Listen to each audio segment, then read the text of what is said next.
Bonjour à tous, c'est Aurélie et bienvenue sur ce nouvel épisode de votre podcast Insomnie hors de mon lit. Donc aujourd'hui, je vous retrouve à nouveau pour une petite chronique de livres.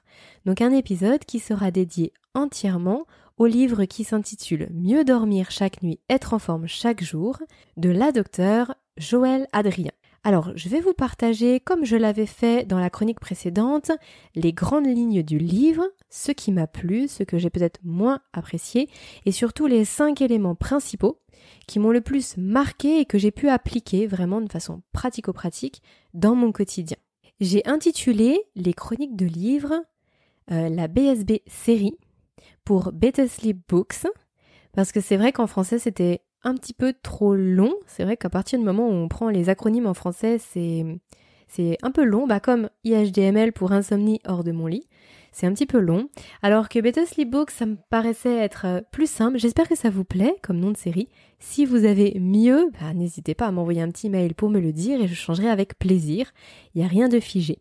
Mais en tout cas, c'est vraiment une série que je compte alimenter régulièrement parce que j'ai beaucoup de lectures qui pourraient vous intéresser et j'ai très très envie de partager tout ça avec vous parce que je trouve que la lecture ça permet de se connecter au cerveau des plus grands spécialistes d'un domaine et donc là en l'occurrence pour le sommeil il y a vraiment beaucoup de contenus très intéressants qui font vraiment beaucoup réfléchir et qui permettent d'aller beaucoup mieux tout simplement. Donc aujourd'hui, c'est parti pour ce petit livre, là pour le coup c'est un petit livre de poche qui s'appelle, je répète, Mieux dormir chaque nuit, être en forme chaque jour.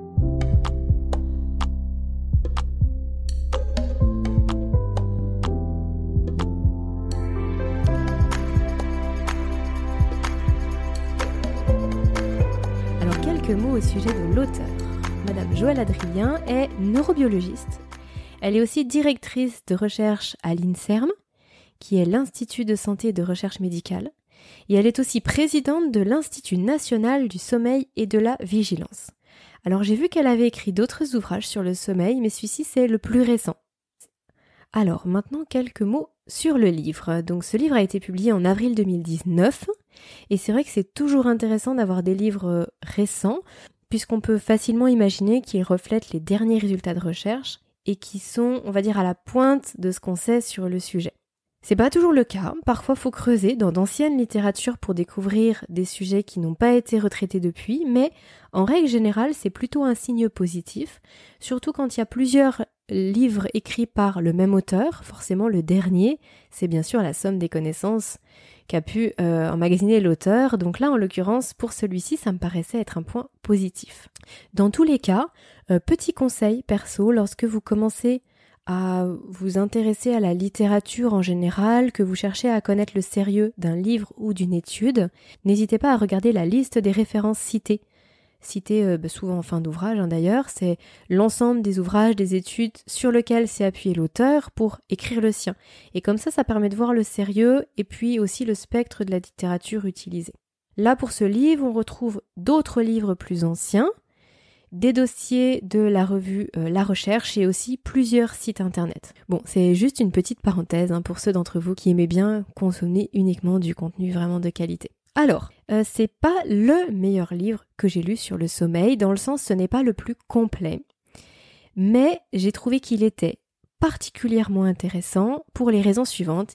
Il est assez court et concis, les paragraphes sont synthétiques, il y a plusieurs bulles qui font référence à des expressions sur le sommeil, des petits tips, des petites astuces, des « le saviez-vous », etc. qui vont permettre vraiment de rendre la lecture plus facile et plus fluide par rapport à d'autres livres où vraiment c'est le pavé écrit en 8 et vraiment c'est assez, faut vraiment être motivé pour aller jusqu'au bout. Bon là il se lit plutôt bien.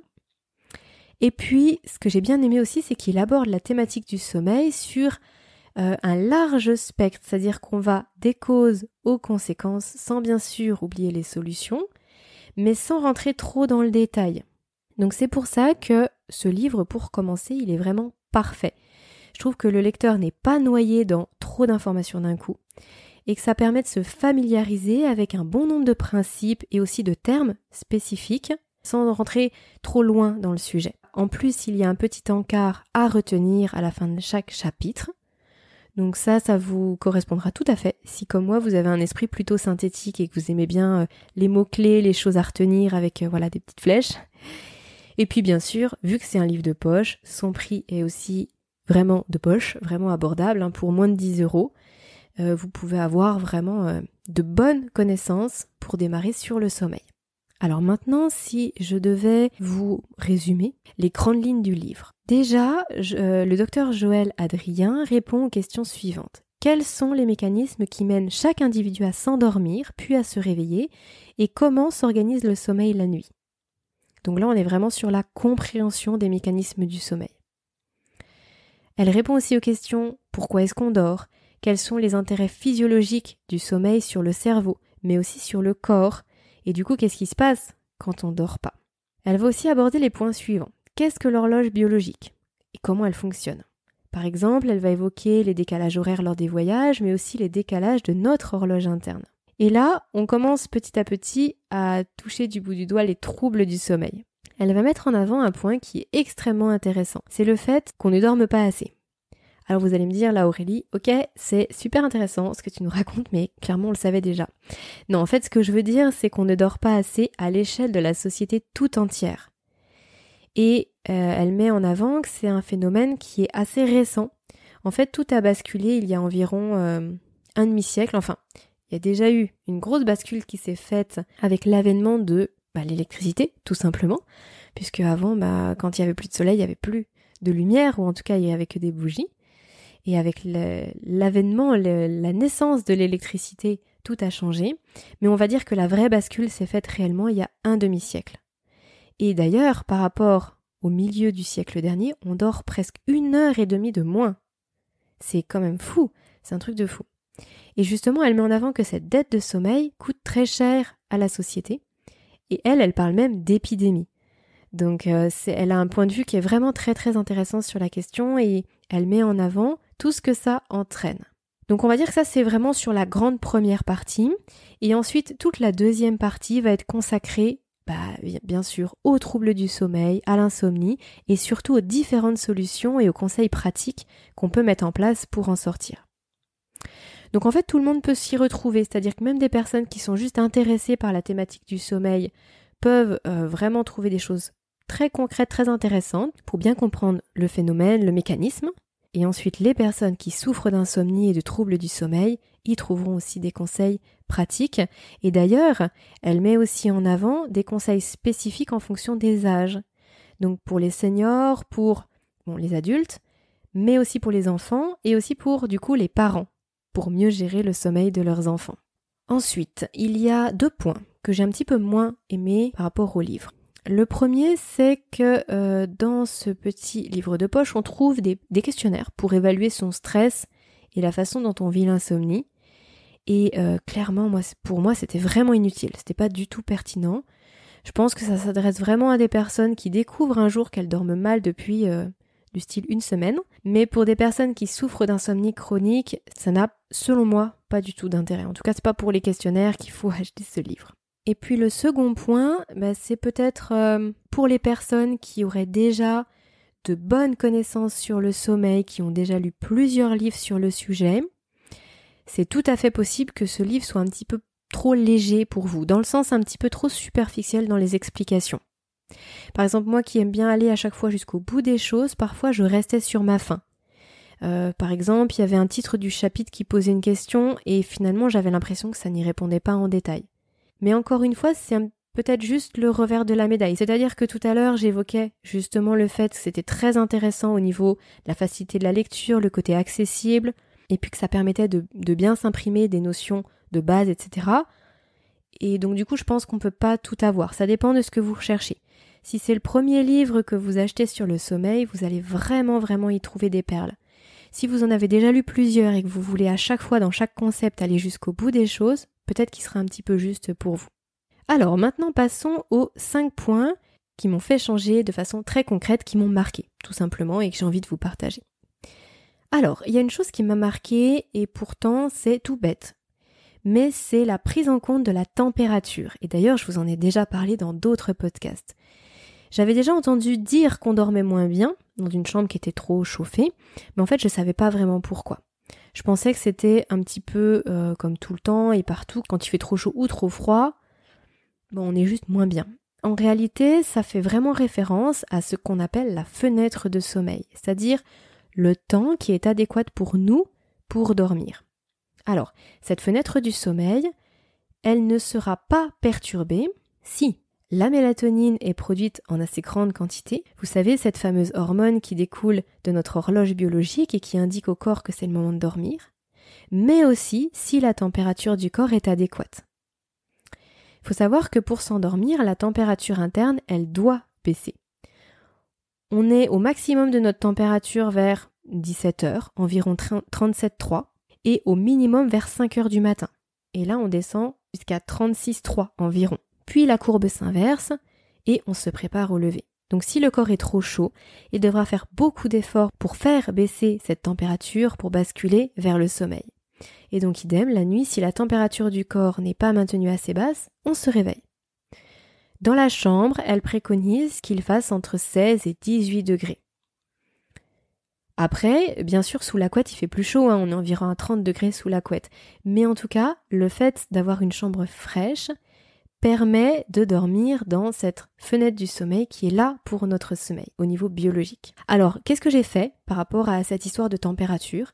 En fait, suite au livre, je me suis acheté un petit thermomètre, vraiment basique, je crois que ça a dû me coûter, 6 ou 7 euros, 3 fois rien, qui indique la température et qui indique aussi le degré d'humidité.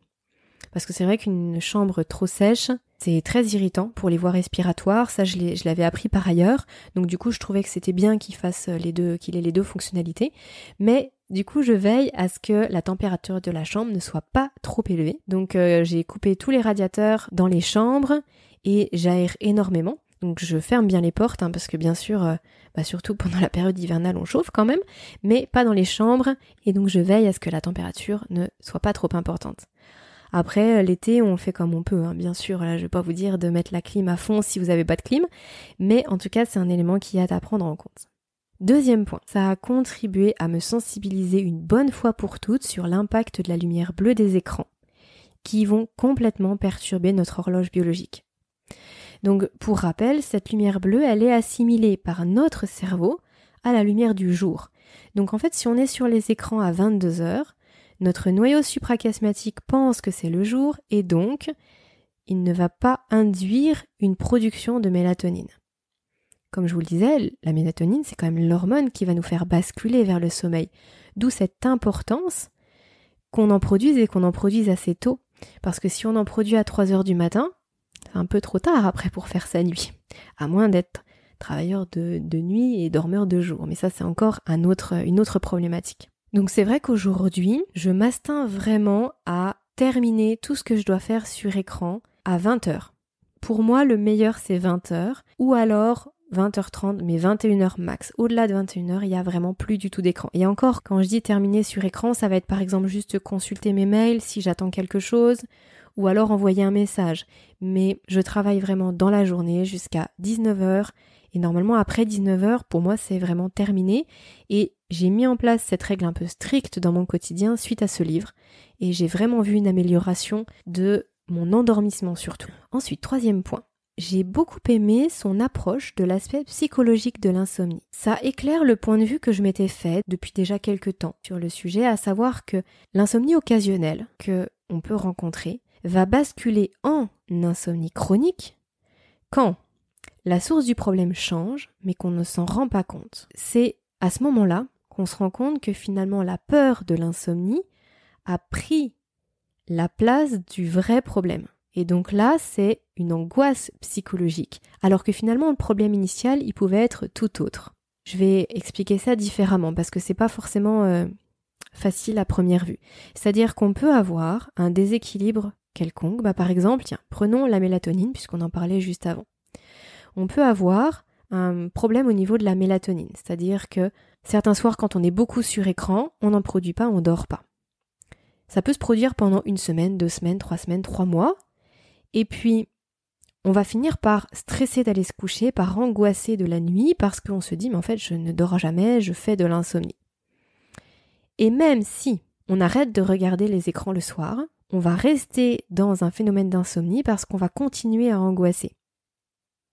Donc par exemple, pendant, une semaine, vous partez en vacances, vous n'êtes pas du tout sur les écrans, vous coupez complètement, c'est tout à fait possible que vous restiez dans l'insomnie parce que finalement, l'aspect psychologique, il a pris le dessus. En fait, il s'est greffé de base au problème initial et ensuite, il s'y est même substitué.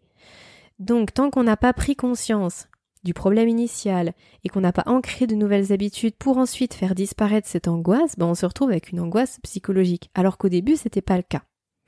Bon, j'espère que c'est un petit peu plus clair pour vous comme ça. En tout cas, si vous lisez le livre, vous allez voir, c'est beaucoup plus simple forcément avec toutes les explications de l'auteur. Mais je trouvais que c'était très intéressant et ça a vraiment renforcé le point de vue que j'avais sur le sujet. 4e point. Alors ce point-là, il me parlait énormément puisque c'est une erreur que j'ai faite pendant des années et des années. C'est le fait de ne pas faire de sport en soirée. C'est pas forcément le conseil pour tout le monde, pour les gens qui ne peinent pas à trouver le sommeil, ok. On va dire c'est pas vraiment une vraie contre-indication, en termes de santé bien sûr, mais pour les personnes comme nous qui peinons à avoir un sommeil de qualité ou à trouver le sommeil, il faut éviter de faire du sport en soirée, parce qu'en fait ça va maintenir le niveau de cortisol élevé. Je vous rappelle que le cortisol, c'est cette fameuse hormone de l'éveil qui va permettre de mettre le corps en mode actif, en mode focus. Donc on peut facilement repousser son endormissement de 2 heures si on pratique une activité physique en toute fin d'après-midi ou en soirée. Et ça m'a vraiment fait réfléchir parce que c'est vrai que moi j'avais tendance à faire du sport le soir, c'était là où je me sentais le plus alerte, le mieux physiquement, alors que j'avais été dans le brouillard toute la journée, c'était là où j'avais l'impression d'avoir le plus de motivation, mais finalement j'entretenais le problème et le cercle vicieux. En tout cas c'était un des facteurs. Je dis pas que c'était le seul, en tout cas pas pour moi, mais c'était un des facteurs et j'avoue qu'aujourd'hui, moi, le sport, c'est toujours avant 18h. Jamais après. 5e point, l'auteur parle beaucoup de la sieste. Et ce que j'ai beaucoup aimé, c'est qu'elle cadre bien cette histoire de sieste. Parce que c'est vrai que sur la sieste, on entend à peu près tout et son contraire. Pour les insomniaques, faudrait pas dormir, mais en même temps, une sieste de 20 minutes, c'est quelque chose de naturel pour le corps. Il faut dormir entre telle heure, pas plus de temps, etc. Bref. Donc là, elle pose un cadre et elle explique dans quelles conditions on peut dormir et combien de temps. Elle donne vraiment toutes les informations qui peuvent être utiles pour la sieste. Alors, moi, j'ai pas eu vraiment l'occasion de tester. J'ai pas eu la possibilité de faire des siestes comme je l'aurais souhaité. Mais en tout cas, j'ai trouvé que c'était quelque chose de très pratico-pratique et que c'était très bien d'avoir un cadre de référence, donc ça me semblait important de vous en parler. Par exemple, elle va dire qu'il ne faut pas faire des siestes de plus de 20 minutes, sauf si on a un retard de sommeil, par exemple qu'on a dormi moins de 4 ou 5 heures la nuit d'avant, mais surtout pas plus d'1 heure et demie, pour ne pas empiéter sur la pression de sommeil qu'on attend le soir, mais avoir quand même un petit peu de sommeil profond.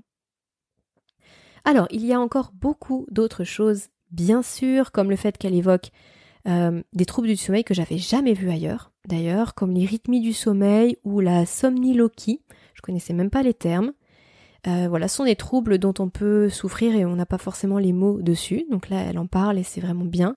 Donc, beaucoup d'autres choses très positives dans ce livre, mais je ne vais pas tout vous dire, sinon je vous lis le livre de A à Z, ça sert pas à grand chose. Alors justement, en parlant de lecture, je vais vous en lire comme je l'avais fait la dernière fois. Dans la précédente chronique, je vais vous lire un paragraphe qui a vraiment résonné en moi et qui me fait vraiment plaisir de vous partager. C'est un paragraphe qui arrive justement lorsqu'elle parle des troubles du sommeil et des insomniaques en général. Donc je cite. « Le mauvais sommeil n'est pas une fatalité et chacun peut gérer sa propre organisation veille-sommeil. Se considérer soi-même comme un acteur pour résoudre ses difficultés de sommeil représente déjà une étape fondamentale, car elle reflète la conviction que l'on peut agir soi-même pour améliorer les choses. Agir soi-même, oui, mais en connaissant ses propres besoins et en utilisant une méthode adéquate pour améliorer son sommeil. On entend souvent dire « J'ai tout essayé mais rien n'y fait, je n'arrive pas à mieux dormir ». La personne s'y était forcée, mais souvent sans résultat, car il ne suffit pas de suivre quelques conseils recueillis ça et là qui ne prennent pas en compte toutes les données du problème. sans résultat et même souvent contre-productif, car la personne qui essaye d'appliquer quelques recettes pour mieux dormir et qui connaît un échec sera confortée dans l'idée que ces difficultés sont une fatalité qui l'emprisonne sans espoir d'en sortir un jour. Les outils qui permettent d'améliorer son sommeil et que nous allons décrire plus loin ne doivent pas être utilisés séparément. C'est leur utilisation conjointe qui permet d'améliorer son sommeil. N'utiliser que certains d'entre eux conduit souvent au découragement du fait du mauvais résultat obtenu. Voilà, je pense que vous comprenez facilement pourquoi j'ai choisi ce paragraphe-là. C'est quelque chose qui correspond mais tout à fait à ma philosophie. C'est ce que j'ai découvert lorsque réellement j'ai pris les choses en main et c'est ce qui a fonctionné pour moi. La synergie de plusieurs habitudes et pas seulement un conseil à droite, à gauche. Alors c'est très bien d'aller chercher des conseils, mais l'idée c'est d'en appliquer un maximum, que ce soit vraiment intégré dans votre quotidien et sur du long terme pour ne pas se décourager et pour avoir des résultats. Voilà, s'il y a vraiment quelque chose à retenir de ce livre, c'est que de toute façon, les solutions pour le sommeil agissent en synergie et pas séparément les unes des autres. Voilà les amis ce que je voulais vous dire sur ce livre de Joël Adrien, Mieux dormir chaque nuit, être en forme chaque jour. Le sous-titre c'est « Les secrets d'un sommeil profond et réparateur ». Alors bien sûr, comme d'habitude, je vais vous mettre le lien dans la description. C'est un lien d'affilié Amazon pour ceux qui ont l'habitude de passer par cette plateforme. Comme ça vous permet de le commander directement si ça vous intéresse. J'ai vraiment été ravie de vous parler de cet ouvrage. N'hésitez surtout pas à me faire vos retours. Vous savez que vous pouvez m'écrire, je vous mets systématiquement dans la description du podcast mon contact, ainsi que le lien pour vous inscrire à la newsletter aussi. Et si vous avez connaissance d'un livre sur le sommeil, si vous l'avez lu ou si vous voulez le lire et que vous souhaitez que j'en parle pour savoir si c'est un bon livre, surtout n'hésitez pas, je me le commanderai, si je ne le connais pas, je me le commanderai avec plaisir et je vous en ferai la critique. Voilà, il ne me reste plus qu'à vous souhaiter le meilleur repos possible et je vous dis à très vite pour le prochain podcast.